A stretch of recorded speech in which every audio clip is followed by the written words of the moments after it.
안녕하세요. 톡톡 증산도 시즌3 진행을 맡은 이미향입니다. 정기훈 소사님과 하민석 부장님 자리에 모셨습니다. 안녕하세요. 안녕하세요. 네, 오늘도 시청자 질문을 보겠습니다. 증산 상기님을 모셨던 분들이 있다면 어떤 분들인지 알고 싶습니다. 라는 질문인데요. 예전에 상기님을 모신 성도님들을 보면서 저도 상기님을 바로 옆에서 뵙고 모셨다면 어땠을까 하고 생각을 했던 기억이 납니다. 부장님, 당대에 그 상기님을 모셨던 분들이 아주 많았죠. 네. 우리가 이제 익히 아는 유불선의 3대 성인은 이제 공자, 석가, 예수. 그분들은 이제 인류에 오신 사명이 이제 인류 교화라는 건데, 그래서 공자님은 72현, 그 다음에 불교에서 석가모니는 499 나한, 그 다음에 예수님은 12사도라고 하는 도통 제자와 이제 수제자를 배출을 하셨어요. 그래서 우주와 천지 만물을 이제 주제 통치하시는 조화주 하나님이신 상제님께서는 이제 후천 가을철 새세상 역사의 울로를 여시는 이제 천지공사를 집행을 하시기 위해서 오셨기 때문에 특별히 그런 그 선천의 성자들 같은 제자나 수제자를 선정하시지는 않으셨습니다. 근데 다만 이제 김형렬 성도님을 식주인으로 정하셔가지고 도문을 여신 이후에 이제 많은 성도님들로 하여금 천지공사에 이제 수종을 들게 이제 하셨고, 뒷날에 이제 정통 전수를 통해서 당신님의 도업을 계승할 인물이 나와서 이룰 수 있도록 이렇게 판을 짜 놓으셨는데, 그러니까 천지공사라고 하는 것은 선천의 그 삼극재소를 말미암아 가지고 이제 큰 병이 들어 가지고 이제 파국의 일보 직전에 처한 하늘과 땅과 인간 우주 3개를 이제 뜯어 고치고 살리는 하나님의 공적인 일이지 않습니까? 근데 상제님을 모시고 이제 성운을 받들면서 천지공사에 수종들면서 상제님의 어떤 말씀이나 권능이나 그 행적과 기적을 증언한 주요 성도님들은 손을 꼽아보면 한 60여 명쯤 되시고요. 그리고 이제 상제님이 베푸신 성령 치유를 통해서 불치병에서 벗어나고 죽음과 죄에서 구원을 받고 기적을 목격하고 거기에 감복했던 그런 문도들, 한때 이제 상제님을 따른 문도의 수는 수천 명에 이르거든요. 지금도 그 증언들이 네버엔딩 계속 쏟아져 나오고 있는 현재 진행형의 이야기 보따리가 많이 있습니다. 네, 상기님께서 이 땅에 강세하신 목적이 후천 성경을 건설하시기 위해 인류 역사의 이정표인 천지공사를 집행하신 것인데요. 상기님을 모신 성도들이 천지공사에 수종들면서 각자 사명을 맡았다는 말씀이시군요. 네, 그럼 어떤 사명을 맡았는지 또 그 주요 성도들을 중심으로 알아보면 좋을 것 같습니다. 소사님께서 먼저 소개 좀 해주시겠습니까? 상제님께서는 어린이를 가장 먼저 도문에 들이셨습니다. 어린이. 그러니까 천지공사를 시작하시기 전부터 전에 이제 상제님을 만난 백봉남 그리고 김호연 성도, 이 두 성도가 천지공사에서 어떤 그 역할, 사명, 도수를 맡았느냐 하면 이제 어린이 문화를 개벽해서 인류 문화를 결실하는 간태 합덕 도수, 두 주인공입니다. 이제 간태라는 말은 이제 팔괘에서 나온 말인데요. 이제 팔괘를 이제 한 가족으로 이렇게 보면 건괘와 곤괘는 이제 아버지 어머니가 되고, 그 다음에 진괘 손괘는 장남 장녀, 큰아들 큰딸 이렇게 되는 거고, 그 다음에 감괘 리괘는 이제 중남 중녀, 그 다음에 끝으로 이제 이 간괘와 태괘는 막내 아들 막내 딸. 그래서 간소남 태소녀 이렇게 이야기를 하거든요. 그래서 지리적으로도 보면 한반도를 이제 간소남이라고 하고, 이제 미국을 이제 태소녀라고 하는데, 이제 앞으로 후천 세상에서는 간태, 한반도와 아메리카가 이렇게 합덕을 해서 이제 후천 문명을 이렇게 이끌어 나간다는, 이렇게 되어 있는 거죠. 그래서 이 간소남, 태소녀를 상징하는 남녀 주인공이 바로 이 복남이와 호연이, 백복남과 김호연 성도입니다. 이 상제님께서 어린이를 이렇게 처음으로 가장 먼저 도문에 들이신 것은 이 천지의 어린이 문화를 바로 잡아야만 후천 가을철 인류 새문화를 열 수가 있다. 이런 필연성이 있고요. 또 그렇게 한다고 하는 상제님의 강력한 뜻이 깃들어 있기도 합니다. 그래서 이제 천지공사 뒤에 가면은 삼변 동운의 마무리 도수에 가면은 이제 상제님의 도읍을 완성시키는 뭐 막둥이 도수, 초립동이 도수 이런 도수들이 바로 이 간태 합덕 도수와 다 연관이 이렇게 되어 있습니다. 네, 어린이를 먼저 도문에 들이신 건 종교 역사에서 처음 있는 일이잖아요. 그만큼 그 후천을 여는데 어린이의 역할이 중요하다는 것이겠죠? 예, 상제님께서는 이렇게 말씀하세요. 지금은 포태의 운이니 어린아이의 세상이니라. 나의 도를 천하의 표를 일구는 이제 초립동이니라. 그러니까 후천 세문명을 이제 잉태하는 것은 어린아이로부터 이렇게 젊은 사람부터 시작해야 된다 이거죠. 그래서 초립을 쓰는 이게 어린이들로부터 시작을 한다. 또 예로부터 미륵님 제자는 초립동이다. 이런 말씀도 있습니다. 그러니까 미륵의 도는 젊어야 개척을 할 수가 있다. 새 문명을 여는 거니까. 사실 뭐 연세 많은 분들도 있지만 새나라를 건설하는데 젊은이들이 많아야 되죠. 맞습니다. 그래 젊은이들은 때묻지 않고 순수합니다. 그래서 묵은 관념과 사상에 물들지 않아서 새 진리, 새로운 그 미륵 부처님의 진리를 쉽게 받아들일 수가 있기 때문이죠. 자, 이 간태합덕도수의 남자 주인공인 백봉남 성도는 밀양에서 태어났는데요. 태어난 지 8달 만에 영이 열리기 시작했습니다. 선천적으로. 그래서 3살이 되어가지고는 만물의 속을 다 들여다볼 수 있는 그런 능력을 가진 비범한 인물이었습니다. 뭐 만물의 그 본질을 다 이렇게 영적으로 이렇게 보다 보니까 동학혁명 때 그 전쟁 비사를 보면 황토현에서 이제 동학혁명군이 대승을 거두는데 그때 그 전투를 지휘를 했던 오세동이라고 하는 어린아이의 이야기가 나옵니다. 그 뭐 전설이 아니고 실제 있었던 이야기거든요.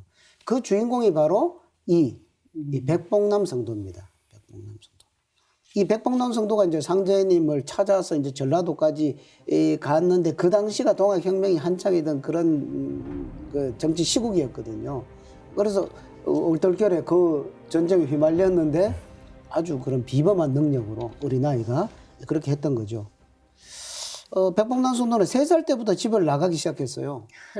집 나가면 부모님이 찾아다가 집에 데려다 놓으면은 뭐 3살 되면은 뭐 엄마 아빠 뭐 따라다니기 바쁜데 그게 아니라 나는 꼭 만날 사람이 있어요. 또 집을 나가고. 그래서 그렇게 하니까 나중에 부모님도 포기를 하고. 그래서 자신의 천명을 깨닫고 참 하나님을 찾아서 헤매던 이 복남이 그 전라도 땅까지 가서 6살 때 그 전라도 고부에서 상제님을 처음으로 이렇게 뵙게 됩니다.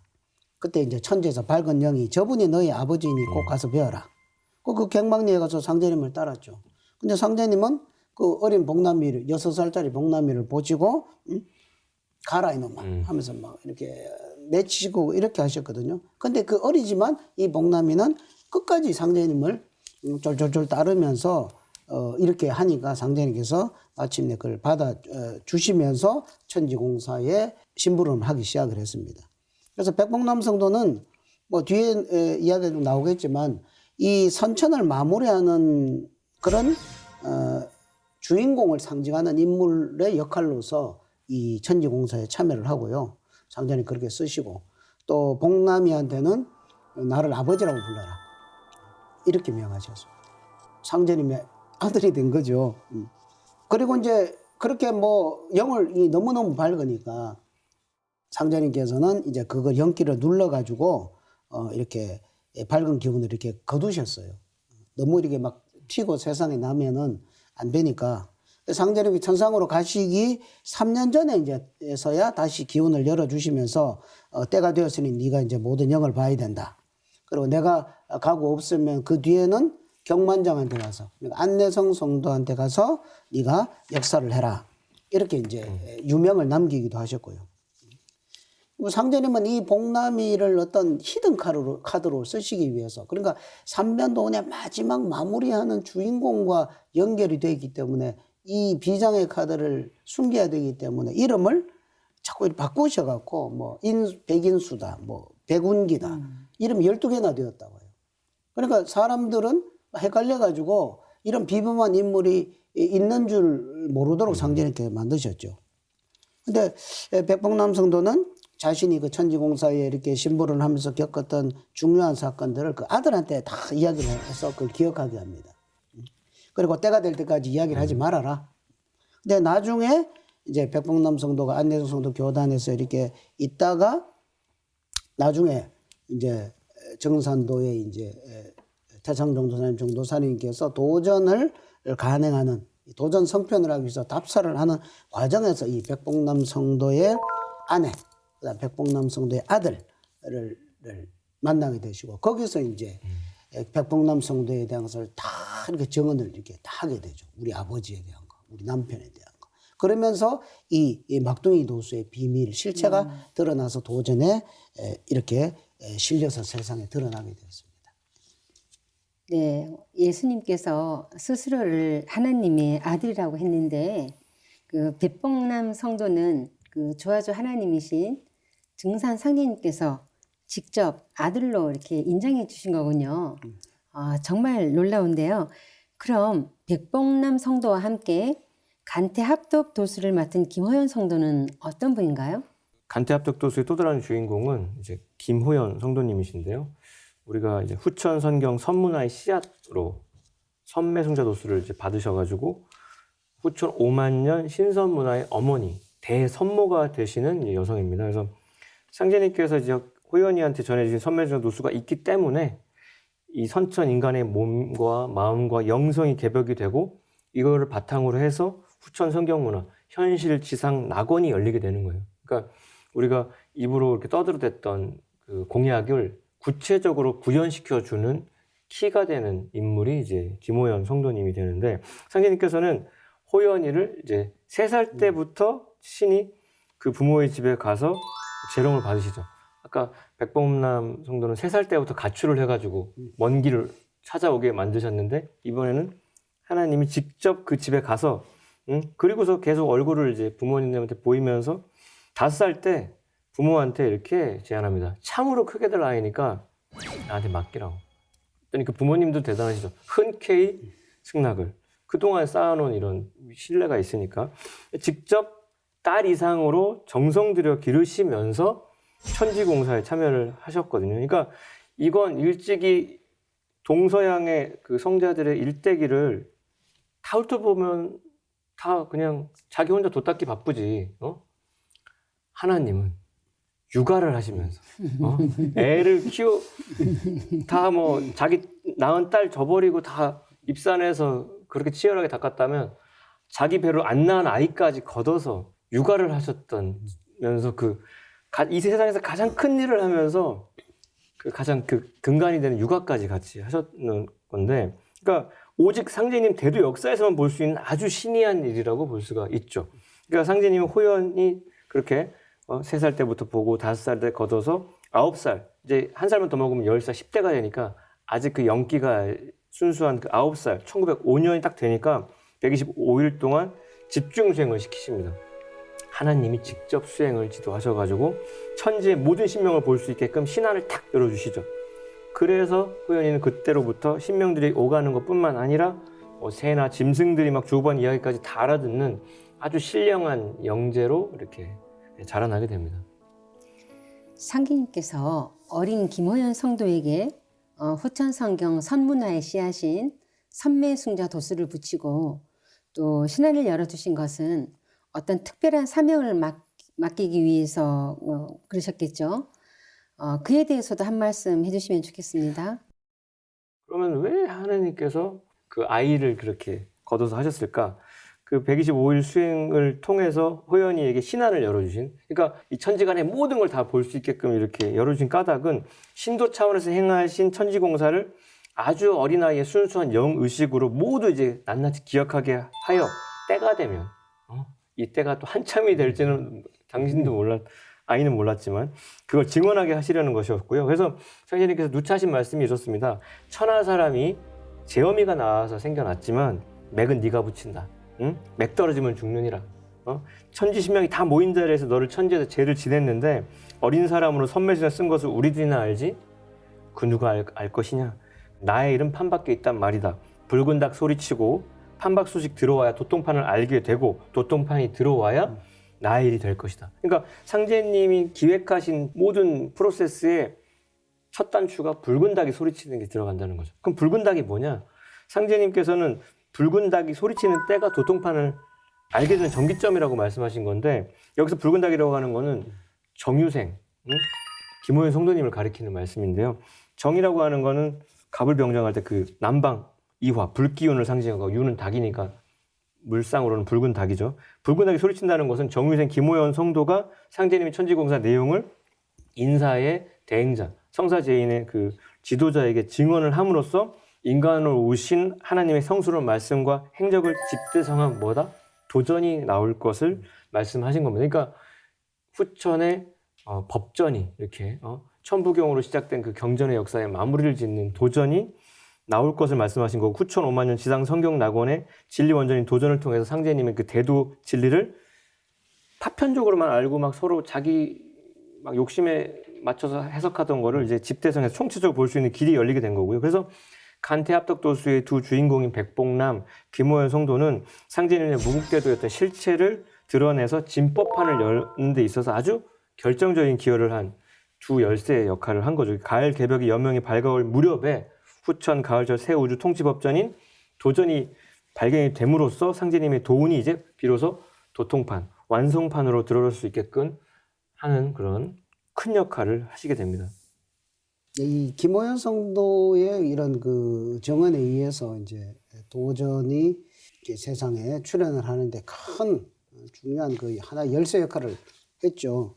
그래서 우리가 이제 이 부연해서 말씀을 드리면 그 상제님의 도법 세계를 제대로 체험하는 것은 이 도전을 통해서 만 가능하다 이거죠. 그래서 이제 그 사명을 맡기려고 그 어린 호연이를 상제님께서 그렇게 진짜 육아 그런 걸 마다하지 않으시고 다 기르시고 이렇게 하셨고, 그래서 이 도전이 워낙 중요해서 말 그대로 도전은 도의 원전이다. 도의 원전. 이거는 그냥 우리가 뭐 성경, 불경 뭐 이렇게 이야기하는데 여기는 이제 법전자를 쓰죠. 이것은 아버지 하나님의 그 가을철 무국대도의 진리 원전이다. 이렇게 정의를 할 수가 있고요. 그래서 상제님의 그런 성적과 도법 세계를 제대로 이렇게 기록한 경전이고요. 그다음에 여기에는 그 인류 문화, 선천 모든 종교 문화의 그 결론, 그다음에 인류 미래의 위대한 비전, 여기까지를 다 담고 있는 것이 이제 도전이다 이거죠. 그러니까 선천 종교에는 뭐 본론, 결론은 그냥 간단하게 이제 뭐 앞으로 나올 것이다 이렇게 예고만 했는 거죠. 그러면 실제로 펼쳐질 그것까지 이 도전에서는 아주 자세하게 이렇게 선포가 되어 있기 때문에 지금 이 시대를 사는 모든 사람들이 성공할 수 있는 모든 진리의 그 비결이 도전에 들어 있습니다.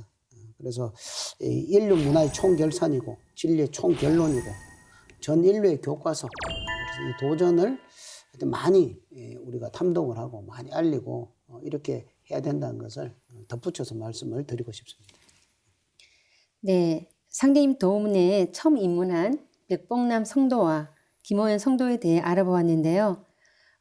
도전에 보면 나의 도를 천하의 펼 일꾼은 이제 초립동인이라고 하신 상제님 말씀처럼 비록 나이는 적지만 상제님의 무국대도를 열어나가는 데 있어서 중추적인 사명을 맡았다는 것을 알 수 있었습니다.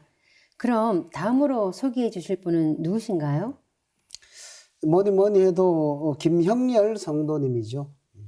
훗날 이 김형렬 성도는 상제님 도문의 뭐 식주인 또는 수석 성도로 이렇게 역할을 하시게 되는데요.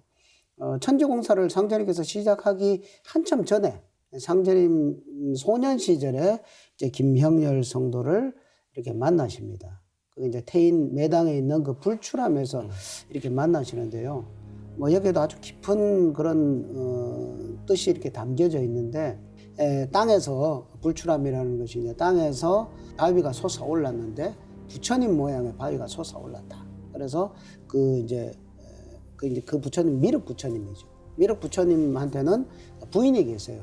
자시 부인. 그래서 그 바위가 2개가 이렇게 솟아올랐는데 그걸 그대로 이렇게 불상으로 이렇게 해서 그 불출함에 모시고 있습니다.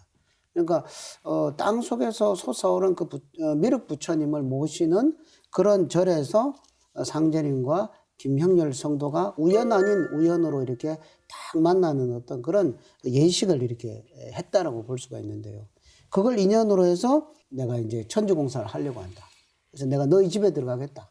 1902년에 이제 상제님께서 그 4월 13일 날 김명렬 성도 집으로 찾아가셔가지고 거기서 이제 상제님과 이렇게 대화를 하면서 오케이 이렇게 되어가지고 이제 그때부터 도문의 식주인이 되어서 거기서 모여서 이제 천주공사를 보려면 모이는 사람들 뭐 일단 밥을 먹어야 되잖아요. 그래서 그 밥 먹는 거를 다 됐기 때문에 식주인 먹을 식자 그 주인장이라고 하죠. 김명렬 성도 집에 들어가지 이제 사흘째 되던 4월 15일부터 9월 19일까지 이렇게 수행을 시키십니다. 뭐 한 5달 좀 더 되죠. 약 150여일을 수행을 시키십니다. 그래서 김명렬 성도가 그러니까 신명을 다 보고 뭐 이렇게 풍우를 짓기도 하고 상제님의 그런 성령에 이렇게 점화가 돼가지고 천지 신명들이 상제님께 이렇게 와서 천명을 받고 이런 것들을 다 이렇게 목격을 하게 됩니다. 그래야지 심부름을 할 거 아닙니까? 그렇게 해서 이제 이 천지공사의 첫 발걸음이 김명렬 성도 집에서부터 이렇게 시작이 되게 됐습니다. 김형렬 성도가 수석 성도로서 그 증산 상기님을 따르고 모셨지만 인간의 모습을 하고 계신 그런 상기님을 하나님이라고 이렇게 믿기는 어려웠을 것 같은데요. 그런데 그 김형렬 성도가 상기님을 하나님으로 인식하게 된 계기가 무엇인가요? 뭐 하나님 인간으로 강신을 하셨지만 겉으로 보면 그냥 그렇죠. 인간의 모습이시죠. 그러니까 김명렬 성도는 상제님의 그 신의 하심, 뭐 그 불출함에서 만나실 때도 이렇게 상제님께서 공중을 붕 이렇게 뜨셨거든요. 이거 뭐 엄청난 일을 겪은 거죠. 그러니까 참 신의 하신 분이다 이랬는데 상제님께서 진짜 하느님인지 이런 것은 뭔가 감이 잘 안 왔겠죠. 근데 제일 확실한 것은 직접 천상에 가보는 게 제일 확실하죠. 상제님께서 하루는 형렬아, 평소에 네가 너의 지극한 소원이 천상에 올라가서 천조를 보고자 하는 것이니 오늘은 이를 허락하리라. 저는 도전 보면서 제일 부러웠어요. 이 부분이. 천상 세계가 어떻게 되었을까? 또 천상에는 하느님이 계시고 거기에 천상 조정이 있다고 하는데 야 거기 한번 가보면 좋겠다. 늘 그런 소원을 품고 있으니까 오늘은 내가 그거를 해주겠다. 내 뒤를 따르라. 그래 따르니까 호련히 천문이 하늘문이 이렇게 날다랗게 열리면서 형렬이 그냥 새가 된 것처럼 날개가 돋쳐갖고 신선이 된 듯 가볍게 하늘을 날아올라 상제님을 모시고 이렇게 따라가게 됩니다. 그렇게 해서 이제 천상에 다다랐어요. 가니까 그 천상 조정에 문무백관들이 쫙 이렇게 있고, 그죠? 상제님의 명을 받기 위해서 전부 이렇게 모여서 기다리고 있는 거예요. 그러니까 보니까 전부 관복을 입었는데 아주 전부 밝은 환한 빛과 같은 이런 관복을 입고 있고 그 선명한 옷차림, 그 색감 이런 것들이 조화가 돼갖고 이 인간 세상과는 그런 것이 완전히 다르더라 이거죠.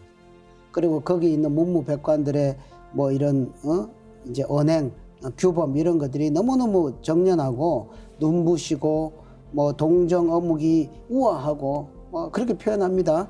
김명수는 자기가 본 걸 표현했겠죠. 또 활락하며 환하고 밝아서 마치 어린아이와 같더라. 그래서 어느 대전에 이제 딱 이러니까 그 대전에 이러니까 거기에 용상이 있더라 이거죠. 임금님이 앉는 그 하늘 천상 임금님이 앉는 용상이 딱 있는데 황금과 백옥으로 용, 봉황, 거북, 기린 온갖 아름다운 진숭들을 새겼는데 그 빛이 휘황찬란해서 눈을 이렇게 바로 쳐다볼 수 없을 정도로 빛으로 이렇게 하나님의 보좌, 그 백보좌가 이렇게 보인다 이거죠. 자기가 모시고 간 상제님이 그 보좌에 딱 앉으시더라 이겁니다. 딱 앉으시니까 만조백관들이 상제님께 딱 절을 올리더라. 김명렬 성도가 뭐 그 뒤에도 이제 천상에 올라가서 뭐 조상님 뵙고 이런 이야기들은 도전에 많이 나오지만 약하고요. 하여튼 이런 천상 세계 신비한 기적을 체험하고 나서 김명렬 성도는 야, 내가 보시는 바로 이분이 천상 보호자의 우주 통치자 하나님이시구나. 이런 것을 조금 더 의심 않고 믿게 되었죠. 그래서 이제 도가에서는 이제 황제님이 계신 중심 하늘을 이제 대라천이라고 하고 그 대라천의 수도가 이제 옥경이죠. 그래서 김명렬 성도님이 그 버킷리스트를 이루신 얘기가 구도자라면 정말 바라는 거고 그렇죠. 또 뭐 종교인들은 죽어서 그곳 가고 싶어서 그렇게 기도를 뜨겁게 하는데 그렇게 김명렬 성도가 옥경에 올라가서 백보자 그 보좌에 앉아서 우주를 통치하는 상징을 목격했으니까 이거는 뭐 요즘 말로 빼박이다. 아, 내가 줄을 잘 섰구나. 이런 생각이. 그러니까 안 보면 모르는 거고 그렇죠. 긴가민가 하는 건데 그래서 정역을 완성한 김일부 대상 성사님도 옥경에 친히 이제 지상에서 만나기 전에 올려서 신원을 밝혀주신 것도 있고 그렇지만 그렇게 보고 왔지만 김명렬 성도님이 천지공사에 수종을 들며 겪은 어려움과 공궁이라는 것은 참 결코 쉬운 일은 아니었다. 보고 왔어도 그게 그 일심을 그렇게 유지한다는 건 쉽지 않았겠다라는 생각도 더불어 드는 면도 있습니다. 네. 요한계시록에 나오는 사도 요한이 그 천상 백보자에 앉아 계신 하나님 아버지를 칭견하는 장면이 떠오르는데요.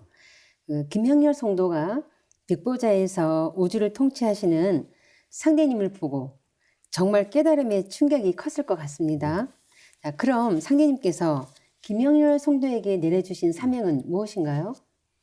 김명렬 성도에게도 이 천지공사에 수종 들면서 심부름을 하면서 맡은 사명, 역할이 있죠.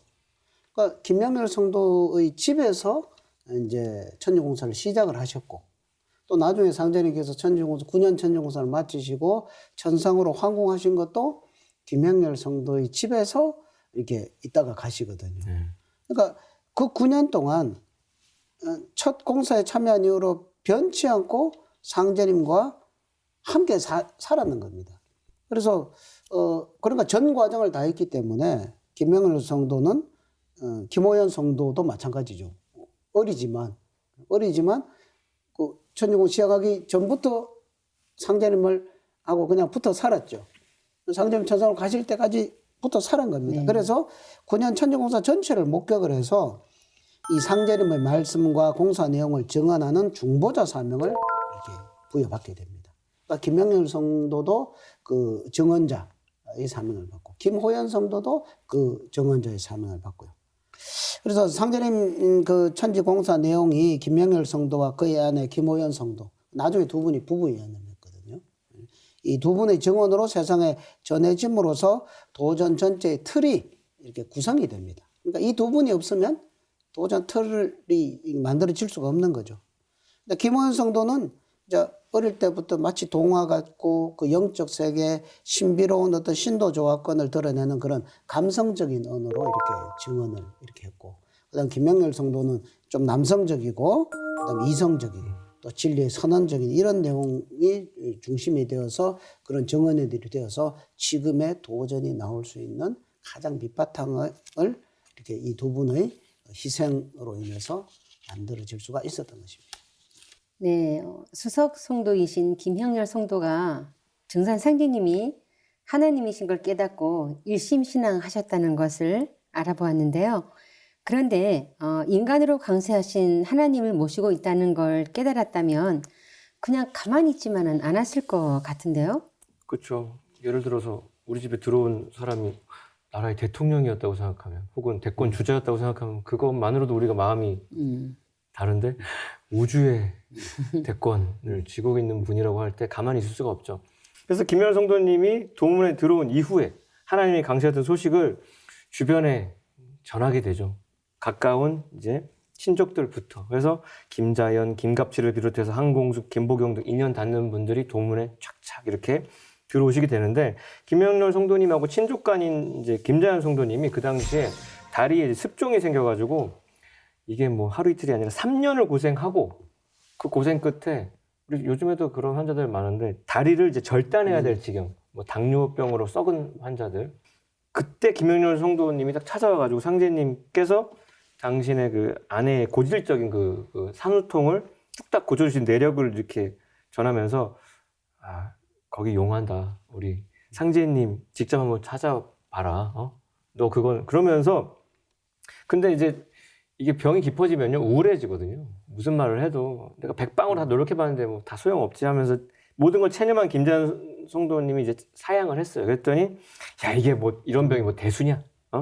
그러면서 병은 천지병이 큰 병인데 이런 병도 아니네. 그분은 천지병을 고치시는 분이라네. 천이가 오셨으니 생각해 보아서 꼭 오게나라고 거듭 권유를 합니다. 이게 간단히 정리되어 있지만 사실 굉장한 어떤 네고시에이션이 있었을 거예요. 서로 이렇게 밀당이 있었을 텐데 그래야 다음 날에 구리골에서 사는 김영렬의 종제인 김갑칠한테 몸을 맡겨서 다리가 불편하니까 엎혀가지고 상제님 찾아뵀죠. 응? 그것도 뭐 사연이 많은데 그 악취를 풍기면서 딱 왔는데 어쨌든 상제님 일러주신 처방대로 치료를 하니까 3년을 앓던 것이 불과 보름 만에 완쾌가 됩니다. 완쾌가. 응? 자를 뻔했던 발이 이렇게 멀쩡해졌다는 건 기적이죠.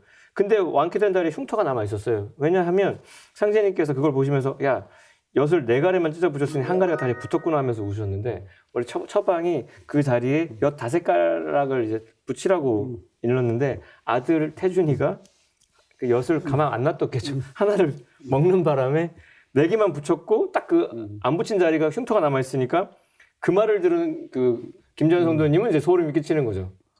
CCTV지 요즘 말로 뭐야 이분 뭐야. 상제님이 신의하시면 탐복한 김자연이 그날로 바로 이렇게 상제님의 주요 성도들은 주저함이 없어요. 버퍼링이 안 걸려요. 그냥 그 자리에서 바로 따르고자 하니까 상제님께서는 그냥 안 받죠. 죽어도 따르겠느냐. 죽어도 따르겠느냐. 3번을 다짐을 받으시고 예 하겠습니다라고 3번 확고하게 피드백을 주니까 천지사업에 동참할 것을 그제서야 이제 허락을 하십니다. 네. 김자연 성도도 김형렬 성도처럼 증산 상제님이 이 땅에 강세하신 인존 하나님이란 걸 이제 깨달은 거네요. 네, 그렇지 않으면 이렇게 과감한 결행이 안 되는 건데, 그래서 이 김자연 성도님은 상제님이 맡겨둔 여러 사명 중에 유찬명 성도님과 함께 10만 명 포교도수 사명을 부여받아요.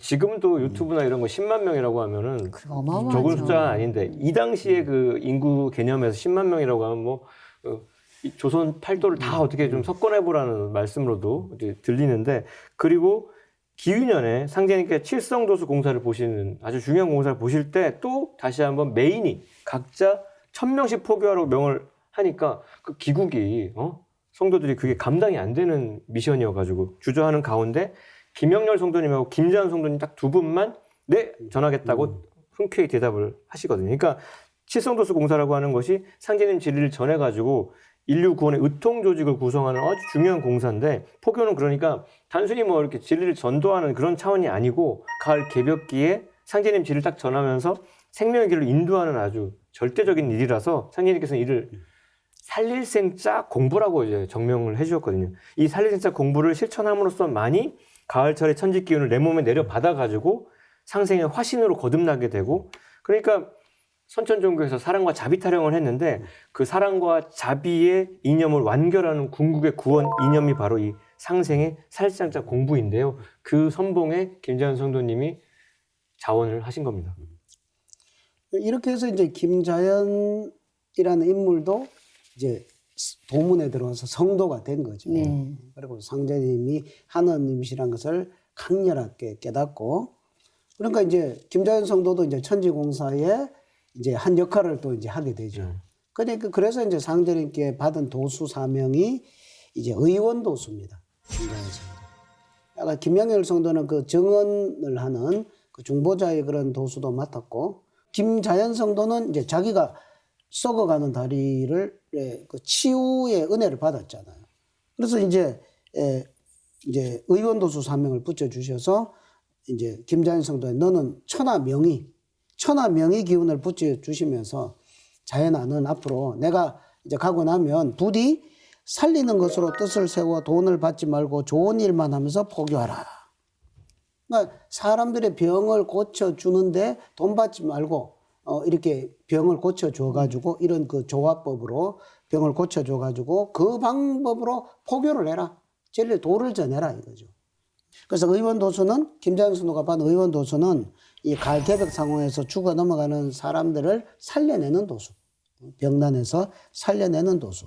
그래서 상제님 일꾼들이 이 의원 도수를 성취를 해서 사람을 많이 살려내면, 아까 뭐 10만 명을 살려내고 이렇게 하게 되면 그 공덕에 따라서, 그 사람을 살려낸 그 공덕에 따라서 이게 사람들이 받들어줘 가지고 후천 성경에서 이제 신선도수, 그냥 단순히 뭐 내가 돌을 많이 닦아서 그냥 내 혼자 도통을 해서 신선해 이런 것이 아니라 살릴 생자 공부를 잘해서 많은 사람들의 생명을 살린 그 은덕으로 자기가 선의 생명을 부여받는 이런 신선도수로 펼쳐지도록 상제님께서 이 두 역할을 이 두 인물에게 이렇게 맡겨주셨습니다.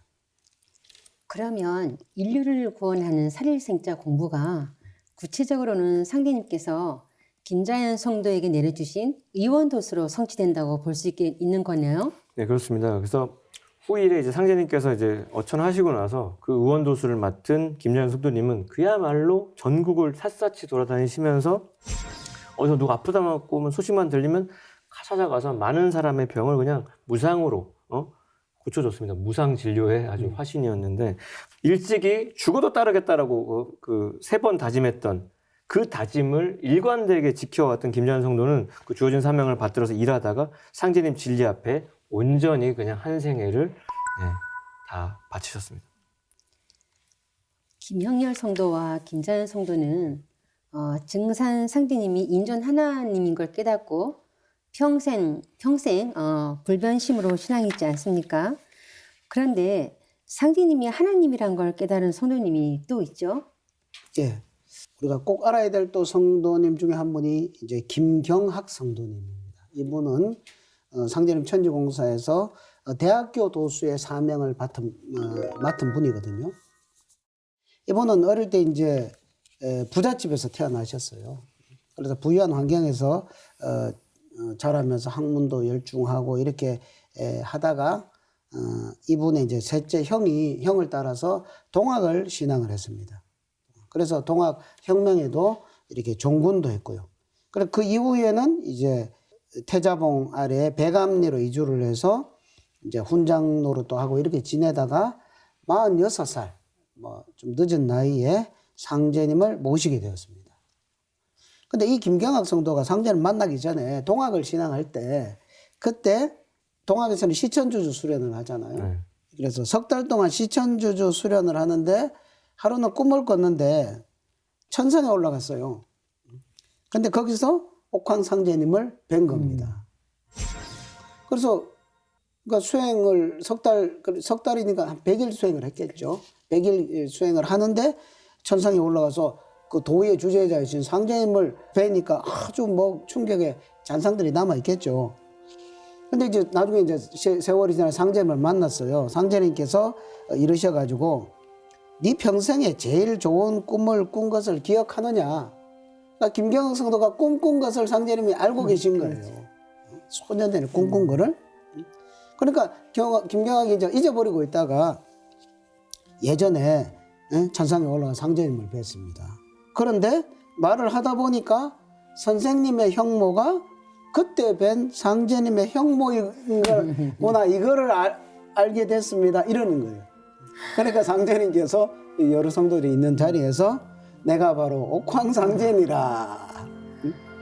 내가 바로 그때 네가 천상에 너의 영이 천상에 올라가서 본 그 옥황상제가 바로 나다. 이걸 얘기해 줍니다. 그러니까 김경학 성도를 그냥 김경학 성도 우연히 상제님을 도문에 들어온 게 아니고 그 전에 이미 상제님과의 구면이었죠. 구면인 상태에서 김경학이라는 한 구도자를 그다음에 상제님께서 선택하셔가지고 김경학 성도를 이렇게 찾아가서 이렇게 천지공사에 쓰시기 위해서 찾아갔다고 볼 수가 있습니다. 그래서 동학 역사에서 상제님을 직접 뵙고 이렇게 계시를 받은 인물은 최수훈 대신사, 그렇죠? 그 이래로 김경학 성도가 처음이죠. 그러니까 그때는 김경학 성도 어떻게 됐어요? 와, 이분이 바로 하나님이시구나 이렇게 된 거죠. 그런 믿음의 각성 속에서 돼야 천지공사에 수종을 들 수 있는 그런 독격이 되는 것 같습니다. 네, 상제님을 직접 뵙고 체험하는 것이 얼마나 중요한지 다시 한번 확인할 수 있는데요. 그럼 김경학 성도가 맡은 사명은 무엇인가요? 그렇게 해서 이제 김경학 성도가 도문에 들어왔죠. 그래서 이제 도수 사명을 맡았죠. 상제님께서 이제 그래서 김경학 성도의 집으로 가십니다.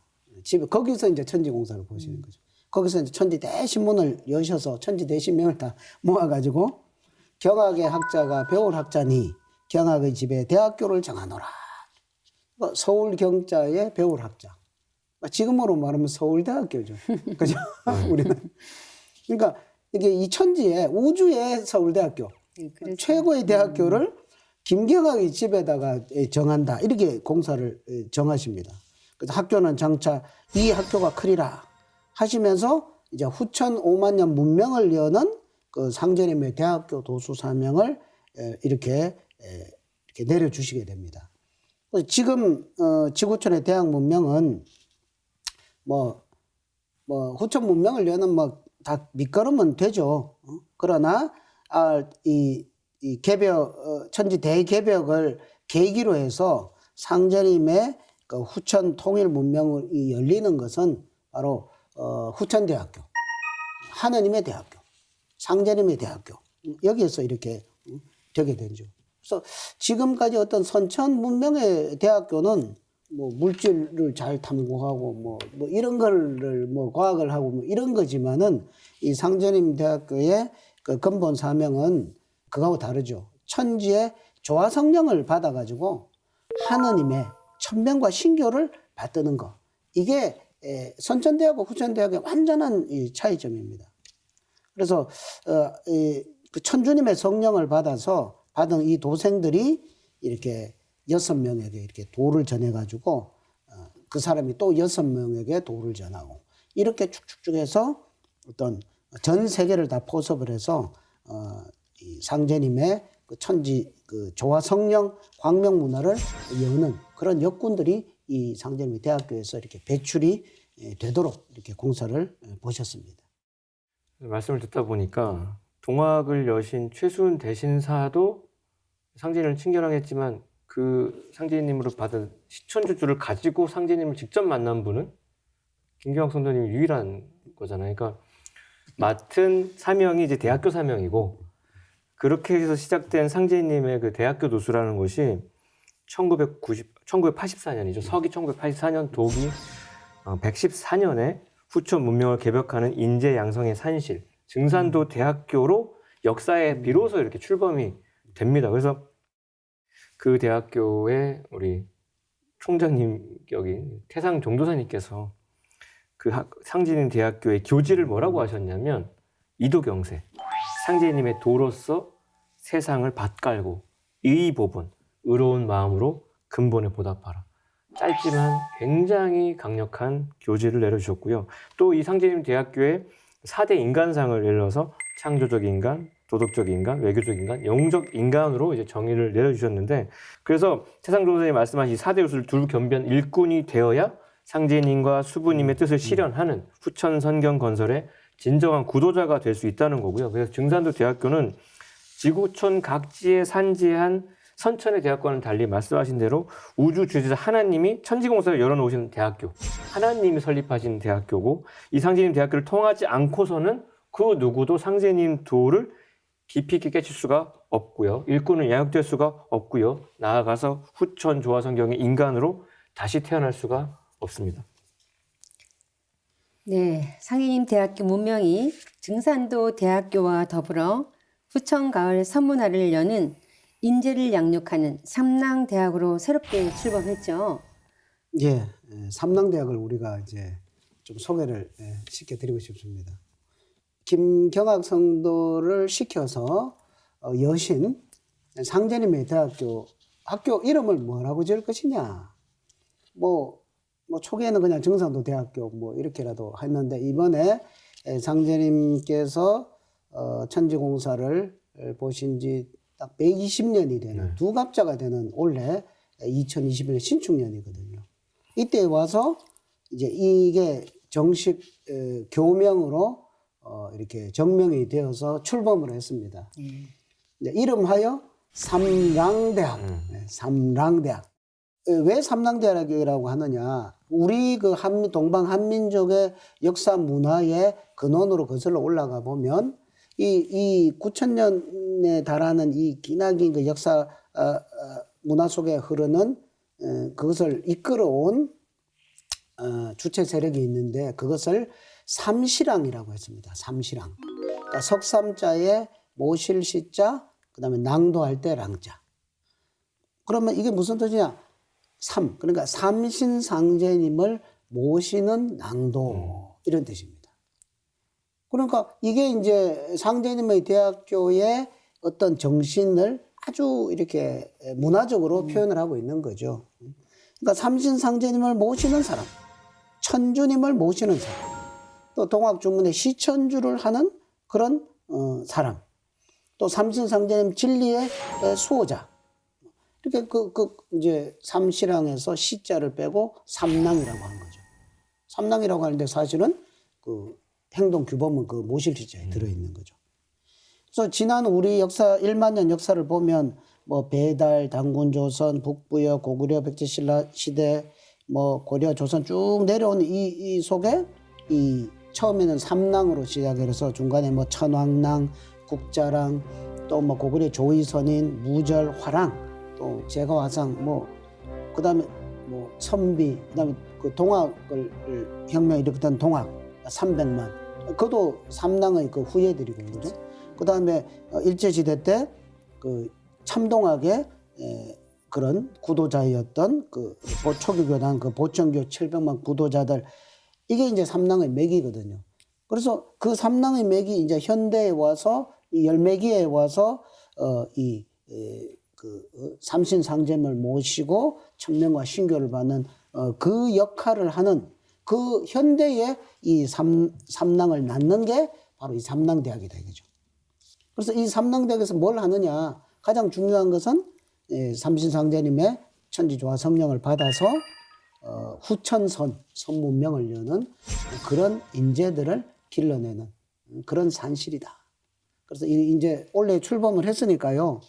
좀 우리 뭐 한국인부터 또 전 세계인까지 여기에 이렇게 역사 문화를 찾는 대로 많은 분들이 여기에 들어가서 정말 제대로 된 공부를 해가지고 제대로 된 인재로서 많이 배출되었으면 하는 그런 바람이고요. 그래서 제가 여기서 삼랑대학 광고를 좀 했습니다. 네, 시청자 여러분 모두 삼랑대학에 참여해서 후천 선문명을 여는 주인공이 되시길 바랍니다. 앞서 김형렬 성도가 상제님이 참 하나님이란 걸 깨닫고 주변 사람들에게 미륵불 강세 소식을 알렸다는 걸 알아보았는데요. 김경학 성도도 상제님이 바로 자신이 찾던 인존 천주님이란 걸 깨닫고 그 소식을 주변에 전하셨죠. 네, 그렇습니다. 그래서 그 김경학 성도님의 배감리 아랫마을의 세울에 최창조라는 인물이 있었는데 그 최창조라는 인물이 이제 김경학 성도님의 인도로 도문에 들어오죠. 최창조라는 분은 한때 감찰관도 지냈고요, 대농이었고요, 금광을 운영하는 부자였습니다. 그런데 이웃마을에 사는 김경학이 먹고 살만한 놈인데 전심으로 상제님을 따라, 그리고 제가 다 바쳤네 뭔가를, 그 막대한 재산을. 연유를 물었더니 김경학 성도가 그분 말씀을 들어보면은 앞으로 좋은 세상이 온다는데 도술이 어찌나 높은지 귀신도 부린다 마음대로. 그분은 참으로 하나님이신 게 틀림이 없다. 이 언어가 이제 확신이 꽉꽉 눌러져가지고 기운이 딱 전달이 되니까, 그러니까 그 김경학 성도님은 성심을 다해서 상제님의 신성하심을 보고 느낀 대로 진솔하게 담백하게 전달한 거죠. 이에 최창조 성도가 귀가 탁 트인 거예요. 솔깃해가지고 자신도 상제님을 모실 수 있게 해달라고 이제 부탁을 딱 하죠. 아니 이 정도 급이면은 어떤 부탁도 그 조선 바닥에서 오케이 사인이 떨어질 텐데, 이 상제님에서 누가 따르고자 한다고 하면 나를 따르는 거야. 지 마음이지 내가 따르라고 말을 하겠냐. 네 선택이다. 근데 자연스럽게 받아주는데 김경학 성도가 상제님께 나아가서 저 친구 중에 최창조라고 있는 상제님 따르고자 하니까 받아주십시오 했더니 이미 아시고 창조는 부자가 아니냐. 고패금을 많이 바치라고 해라. 상제님의 그 클래스가 이렇습니다. 그래서 경강이 여쭈이 얼마를 바치라고 할까요? 일신천금이니 고패금 1000냥을 바치라고 해라. 상제님이 다시 이르시기를 꼭 그렇게 전해라잉. 꼭 그렇게 전해라잉. 저 돈 아끼는 거나 내가 도 아끼는 거나 매일반이라고 그래라잉. 그러니까 중통인이 하신 상제님, 지심대도술의 상제님은 그런 막대한 돈을 불렀을 때 또 내면에서 생기는 그런 마음자리까지 다 흐르시고 그 다음 자리에 메시지까지 전달을 딱 하니까 경악이 창조한테 상제님 말씀을 그대로 전했겠죠. 그랬더니 이 클래스가 또 남다른 최창조 성도님 그 말이 떨어지기가 무섭게 창조에게 일신천금인데야 그것도 못하겠냐고 친구한테 딱 그렇게 얘기를 하고 내 1000냥 바치고 당장 입도하고 말고 지금 그래서 뭐 김영렬, 김자연, 뭐 김경학 이 최창조 성도님까지 오면 버퍼링이 진짜 없어요. 그냥 그 자리에서 인생을 정리하는 분들이에요. 그래서 기꺼이 상제님을 따르겠다고 다짐을 하고요. 그 다음 풍경을 보면 최창조가 곧바로 인부 10사람에게 각각 100냥씩 1000냥을 지우고 김경학과 함께 상제님을 찾아뵙고 따르기를 청하니까 상제님이 그 정선에 감탄하시며 무릎을 탁 치시면서 한마디 청금도통 최창조로다. 이게 하나님이 아주 가볍게 인정을 하신 거죠. 그렇게 깨끗하게 바친 정성에 아주 그 기운을 그대로 받으셨고요. 그래서 상제님은 훗날 이 최창조 성도님한테 삼신도수를 붙이셨는데 지금까지 우주의 여름철까지 올 동안에는 천지의 불기운으로 사람을 이렇게 낳고 기르는 선천에 여름철 문명이 이제 끝났습니다. 이제 가을 천지가 열림에 따라서 성숙한 가을에 인간을 낳는 삼신이 인간 낳는 기운인데 삼신도수가 발동을 하는데 조물주 삼신의 신권을 대행해서요. 후천 가을철에 인존의 자손주를 태워주는 도수가 삼신도수예요. 상제님 진리니까 이런 이야기를 이렇게 말로 이렇게 나눌 수 있다는 건데 다가온 후천 가을 세상이라는 건 인간이 하나님이 되는 인존 시대입니다. 인간이 하나님이 됩니다. 인존의 자손수를 내려주는 주제자가 오게 되는데 이 조물주 삼신의 인사를 무려 최창조 성도가 청금도통 최창조 성도가 그 막대한 거사를 맡게 되는 거죠. 또 김경학 성도님이 서울경자, 배울학자, 서울대학이라는 그 이름 기운이 이름대로 그 후천 대학교 도수를 맡았던 것처럼 최창조 성도님의 조남도 창성할 창자에 복조자인데 하늘 복조자거든요. 그게. 그러니까 이름 기운을 취해서 그를 지극한 하늘복을 받아내려서 생명을 탄생시키는 삼신도수의 주인공으로 우뚝 세우셨습니다. 네, 포도님 말씀 들으면서 다시 한번 이렇게 상계님은 정말 하나님이 분명하셔 이런 마음이 또 들잖아요. 네, 정말 직접 뭐 김영렬 성도라든지 김경학 성도도 직접 천상에서 뵙고 오셔서 자신감 있는 확신에 찬 이런 어조로 이렇게 포교를 하고 전달하니까 그분들이 다 이렇게 들어오게 되는 게 아닌가 싶습니다. 지금까지 상계님을 모신 주요 성도와 사명에 대해 알아보았는데요. 더 자세한 내용은 참 하나님의 말씀과 성적이 담긴 인류의 교과서 도전에서 만나보시기 바랍니다. 그럼 다음 시간에도 계속해서 상계님을 모신 성도들에 대해 알아보겠습니다. 톡톡 증산도 시즌3 다음 시간에 다시 찾아뵙겠습니다. 지금까지 시청해주신 시청자 여러분 감사합니다.